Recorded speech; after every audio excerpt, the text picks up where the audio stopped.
Hi there, this is Chris.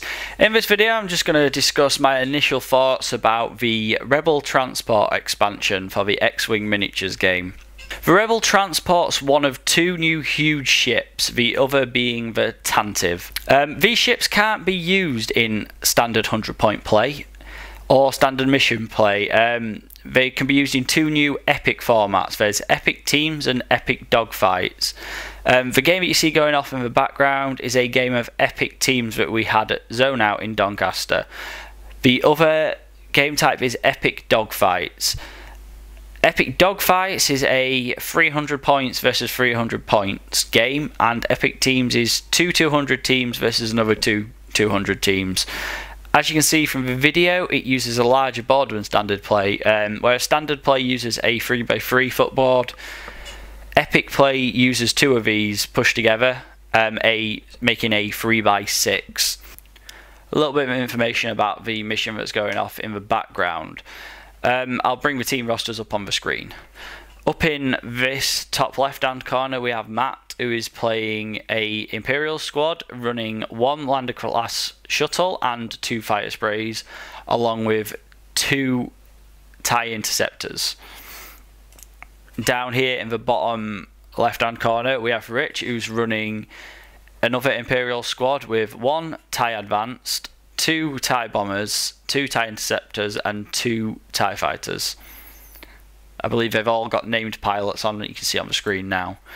Down here in the bottom right hand corner we have Harry, who is running a squad with four named X-Wing pilots, a A-Wing pilot and a Y-Wing. I'm up here in the top right hand corner and I'm running the new Rebel Transport. As you can see, the Rebel Transport has quite a few upgrades on it. I'll go through and explain those in a moment. I'm also running two YT1300s along with a A-Wing to make up the points. Just a little description about the upgrades that I'm running on this ship at the minute.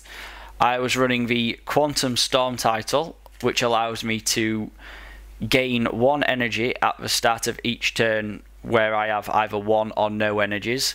As you may have noticed, the ship has no weapons icon, instead it has a energy icon. This is energy that the ship gains during the movement stage of a turn and can use these in order to perform special actions. I also have Slicer Tools, which allows me to take any ship within range 1 to 3 with a stress and cause it to take 1 damage. I'm also running the WED 15 repair droid, which allows me to spend 1 energy to recover damage as an action. I'm also running Torin Far, who allows me to spend any amount of energy and then choose that many ships at range 1 to 2 and remove all focus, evade and target lock tokens from those ships. I'm also running the backup shield generator, which allows me to regain 1 energy at the cost of 1 shield at the beginning of each turn. I'm also running the Combat Retrofit, which increases my hull value by 2 and the shield value by 1. In addition to these upgrades, there's also several special actions that large ships can take. I can take a recover action, which you spend all the energy on the ship to recover that many shields. A reinforce action. As you may have noticed looking at the stats, the GR75 actually has 0 agility, which means it can't roll any evade dice. It still gets its standard evade dice for distance bonuses and shooting through asteroids and other such cover, but it can also spend a reinforce action, which allows you to put a reinforce token on one of the 2 sections. This then acts as a free evade. This also doesn't leave after the attack, after it's been spent, so it stays there until the end of the round, so it can be used for several attacks. You may have noticed that I mentioned that you attack one of the sections of a ship. This ship actually has 2 sections which people must declare a target on. Each section has its own damage deck, similar to the standard damage decks. There are normal hits and critical hits. They just do similar style things. There's the standard 2 damage cards, and then there's a few additional ships, things such as when you execute a maneuver, reduce the amount of energy you gain by 1. That kind of thing, similar to the standard ship damage cards. Other actions, there is a jam action which allows you to apply 2 stress tokens to a ship within range 1 to 2, and a coordinate action which allows you to choose one of your friendly ships within range 1 to 2 and cause that ship to perform a free action. As you may have noticed, the large ship has no attack value. The GR75 has no weapons.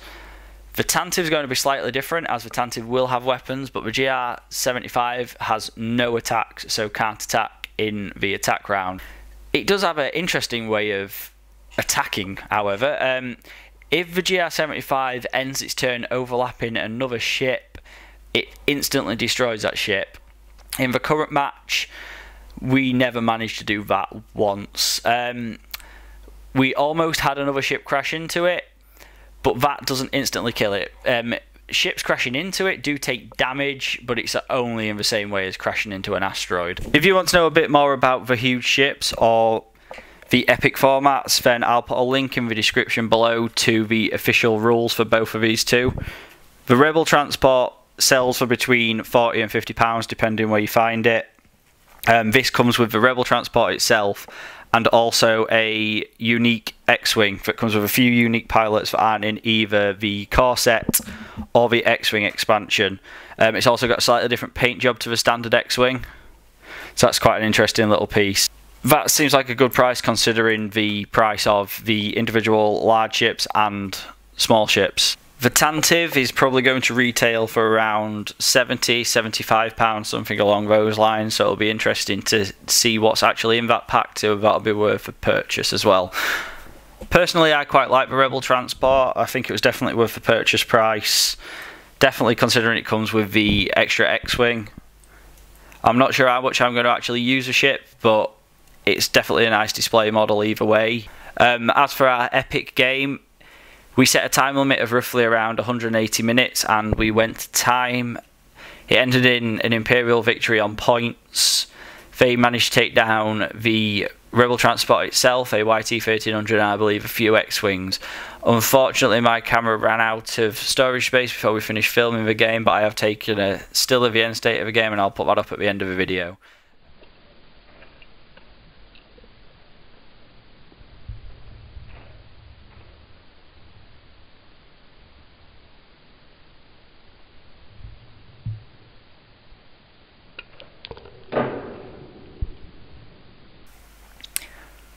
This screen shows the end state of the game. The Rebel side lost the Rebel Transport, a YT-1300, a X-Wing and a Y-Wing, and the Imperials lost a Lander Shuttle, a TIE Fighter, a TIE Bomber and a TIE Interceptor.